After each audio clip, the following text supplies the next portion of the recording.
It's a great pleasure to be with you all this afternoon, and thank you for being here. Several decades ago, the world had 6 billion hectares of forests. Today, less than 4 billion hectares remain, and a large part of it is under imminent threat.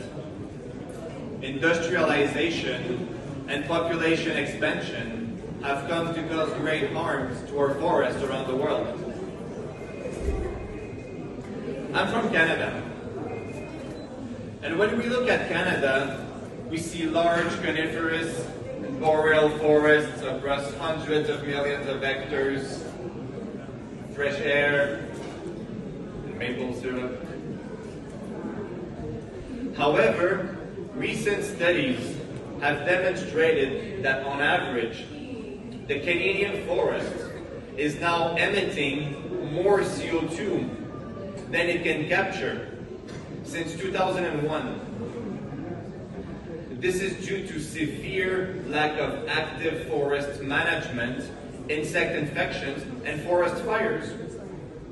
360 million hectares of Canadian forest that is now emitting more CO2 than it can capture for the last 2 decades. And Canada has 10% of the world's forests. That is now a net emitter.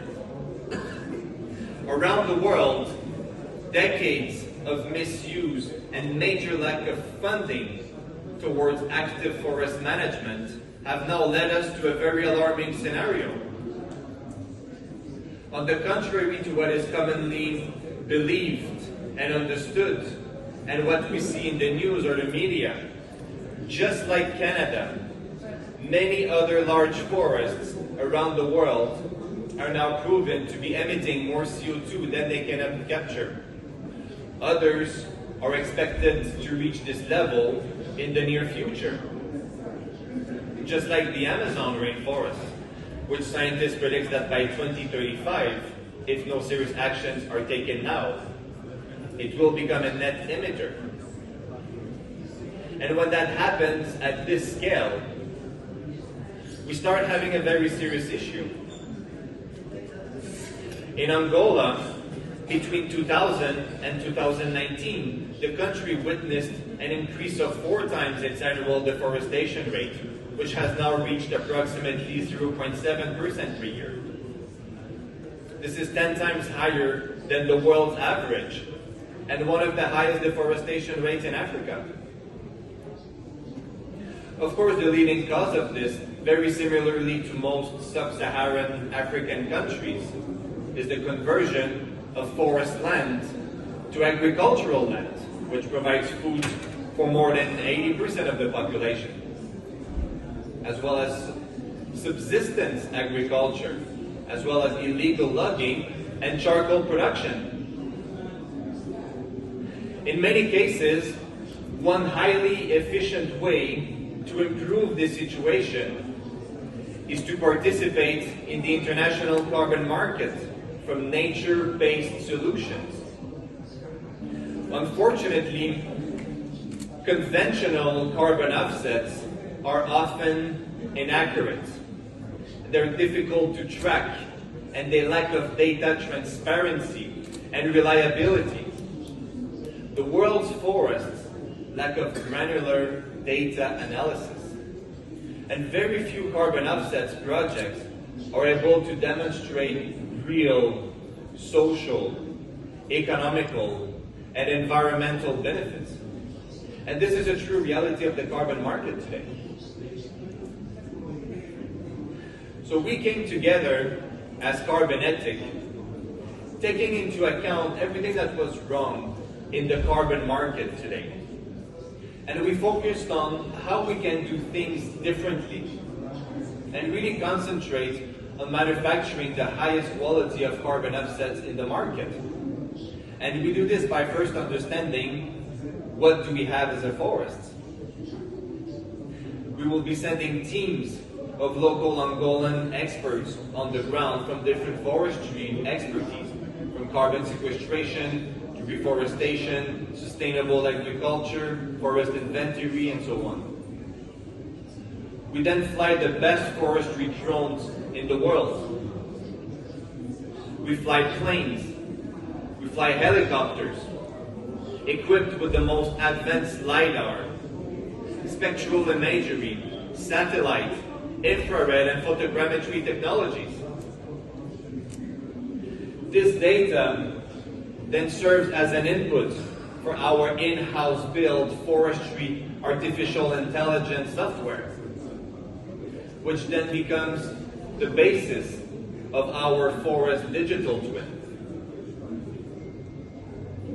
And with the strength of our forestry AI software and the depth of our data, we are able to track historical trends and make very accurate predictive modeling and estimate how the forest will evolve through time and through climate change. We are able to track biodiversity regeneration at scale, animal population, endemic species. We can spot an insect infection in a surgical way and prevent it from spreading across the forest. And we can do this not only because of the technology that we use, but because of the constantly ongoing analysis process.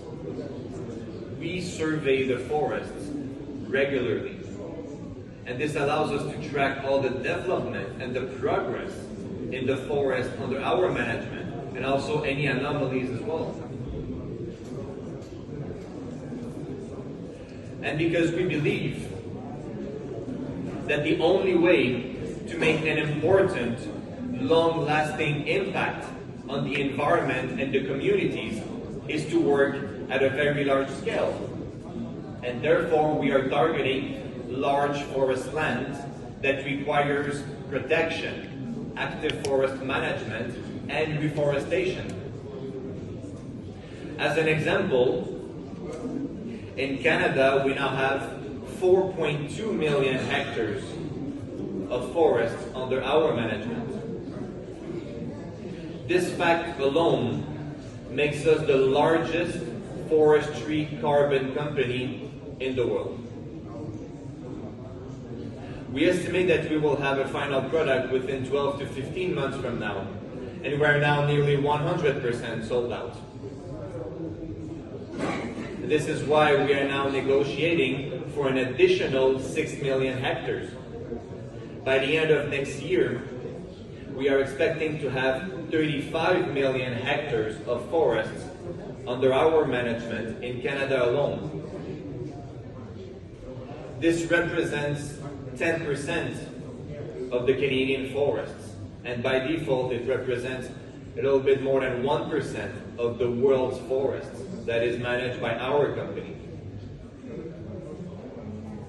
And because we believe that a large part of genuinely making things better is to share with our counterparts, and therefore an important portion of our annual profit is redistributed back to the forest owner in every project we undertake around the world. An additional important portion of our profit is allocated back to the Angolan forest for its management, reforestation, and local communities' benefits. Our yearly reforestation rate is equivalent to minimum 0.2% of our total dedicated forest land.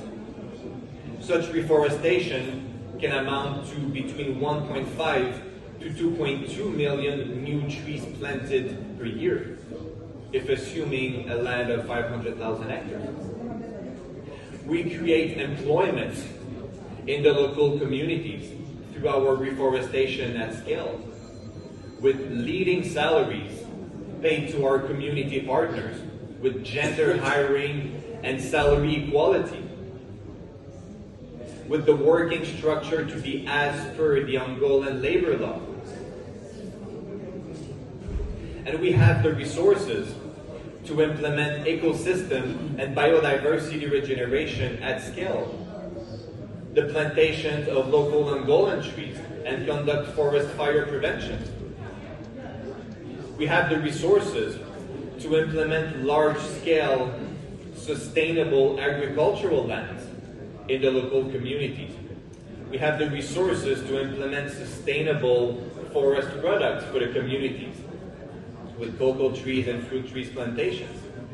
And we have the resources to implement large-scale water filtration systems for the communities, building elementary schools and local health centers. And if our forest has a high risk of fire, we have the capacity to build firefighting resources for our dedicated forest lands, as well as the neighboring communities. We will be distributing an important number of high-efficiency cook stoves to reduce charcoal-related deforestation, as well as reducing health incidents such as smoke, fire, and pollution. High-efficiency cook stoves, due to their thermal efficiency, can reduce wood consumption by up to 60%, and therefore considerably reducing deforestation from one of the leading deforestation causes in Angola, while increasing disposable income per household, since less charcoal needs to be purchased. And we allocate a very serious part of our annual profit to be able to achieve all of these environmental and communities benefits. And by combining our large-scale reforestation and our forest management plan, in addition of all the communities benefits, the end result of this is to set a new standard in the world of carbon offsets that combines nature, state-of-the-art technologies, and local communities. And it starts now here in Angola. Thank you very much, everybody. Have a nice day.